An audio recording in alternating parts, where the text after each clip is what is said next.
Assalamualaikum warahmatullahi wabarakatuh. Hai teman-teman, perkenalkan aku Dewi Sarlia, mahasiswa dari IAIN Langsa, jurusan Pendidikan Agama Islam, Fakultas Tarbiyah dan Ilmu Keguruan. Di podcast pertamaku ini, aku mau membahas tentang pentingnya pendidikan Islam non-formal bagi masyarakat. Kata pendidikan sudah tidak asing lagi didengar.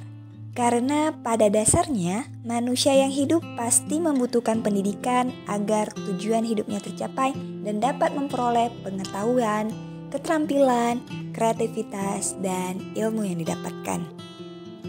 Pendidikan juga merupakan usaha agar manusia dapat mengembangkan potensi pada dirinya melalui proses pembelajaran atau cara lain yang dikenal dan diakui oleh masyarakat.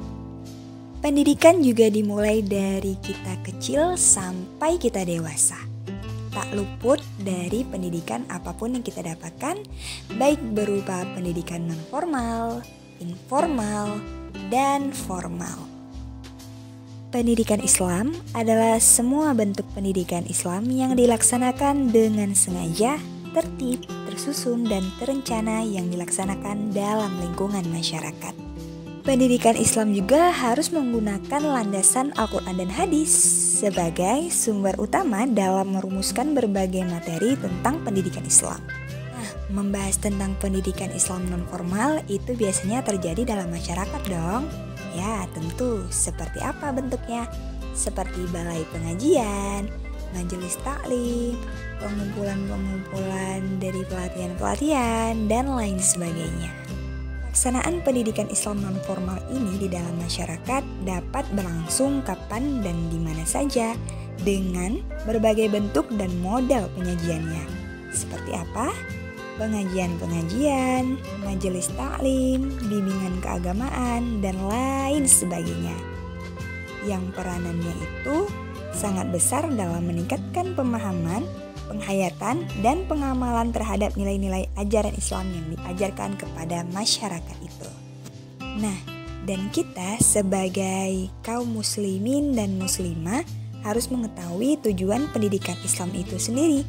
Yang mana yang pertama itu sebagai membentuk akhlak yang mulia, yang kedua mempersiapkan manusia untuk kehidupan dunia dan akhirat, yang ketiga menanamkan keimanan kepada Allah Subhanahu wa Ta'ala, dan yang keempat menanamkan rasa cinta kepada Al-Quran, dan yang kelima adalah menjadi manusia yang bertakwa dan beriman kepada Allah Subhanahu wa Ta'ala. Pendidikan Islam non-formal yang dilaksanakan di dalam masyarakat itu sendiri harus dilaksanakan menjadi kegiatan yang menjembatani peserta didik untuk meraih kehidupan yang hasanah di dunia dan di akhirat. Maka pelaksanaan pendidikan Islam non-formal dalam masyarakat sangat penting kedudukannya, yang mana diterapkan karena pendidikan Islam non-formal merupakan suatu wadah pembinaan terutama bagi anak-anak ataupun orang dewasa di sekitar kita. Ini adalah merupakan suatu wadah untuk membina berbagai keterampilan yang tidak didapat melalui pendidikan formal, sehingga sampai pada suatu saat tersebut dapat hidup secara mandiri tanpa merasa ketergantungan terhadap orang lain. Pada hakikatnya, penyelenggara pendidikan Islam non-formal dalam masyarakat merupakan salah satu bentuk baik dari pemerintah maupun swasta kepada masyarakat, terutama bagi masyarakat yang ekonominya tidak memungkinkan. Dengan adanya pendidikan Islam non-formal dalam masyarakat ini, yang mana dilaksanakan secara bebas dan gratis, jadi siapa saja bisa ikut dalam pendidikan non-formal dalam masyarakat, serta tidak terikat oleh sesuatu syarat apapun, dan dapat dengan mudah menampung dan melaksanakan pendidikan anak ataupun orang dewasa secara merata dalam masyarakat. Dari satu sisi, penyelenggaraan pendidikan Islam non-formal ini bukan saja untuk menampung anak-anak yang putus sekolah dan membantu pendidikan anak yang keadaannya ekonominya lemah. Bagi masyarakat, sangat penting terhadap pendidikan agama khususnya pada anaknya. Karena semakin besar pula akan usaha-usaha yang dilakukan untuk memenuhi kebutuhan pendidikan Islam bagi anak-anaknya. Salah satu usaha untuk memenuhi kebutuhan dimaksud dapat dilakukan lewat pendidikan Islam non-formal yang memiliki tenaga pendidikan yang berkualitas.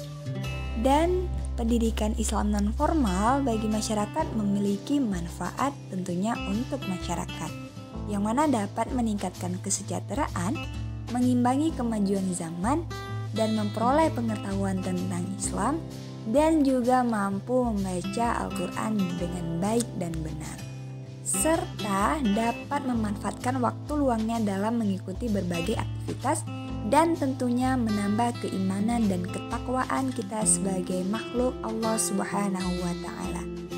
Jadi teman-teman sudah jelas sekali bahwa pendidikan Islam non-formal bagi masyarakat sangat penting, khususnya bagi masyarakat yang ada di sekitarnya maupun dari anak-anak ataupun orang dewasa.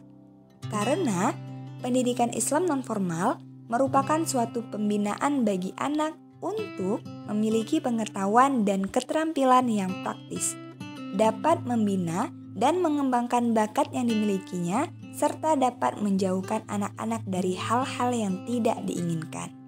Di samping itu juga adanya tanggung jawab tokoh agama dan tokoh masyarakat terhadap pelaksanaan pendidikan Islam di tengah-tengah masyarakat. Juga setiap individu mempunyai peranan yang signifikan dalam pelaksanaan pendidikan Islam non-formal bagi masyarakat. Sebab ajaran Islam menyuruh umatnya memperbaiki diri pribadinya terlebih dahulu, kemudian menyampaikan kepada orang lain. Oleh karena itu, setiap individu harus mampu mencegah dirinya dari hal-hal yang mungkar, kemudian mengajak orang lain untuk berbuat baik.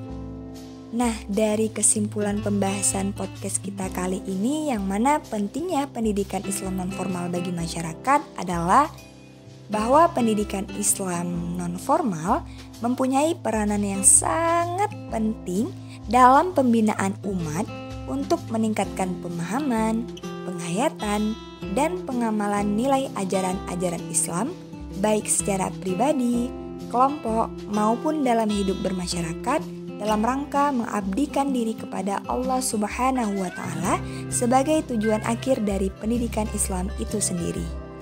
Demikian podcast perdana aku kali ini. Jika ada kesalahan pengucapan, mohon dimaafkan, dan semoga teman-teman bisa mengambil ilmunya ya. Aku juga mau mengucapkan terima kasih yang udah mendengar podcast perdana aku. Dan aku akhiri dengan wassalamualaikum warahmatullahi wabarakatuh.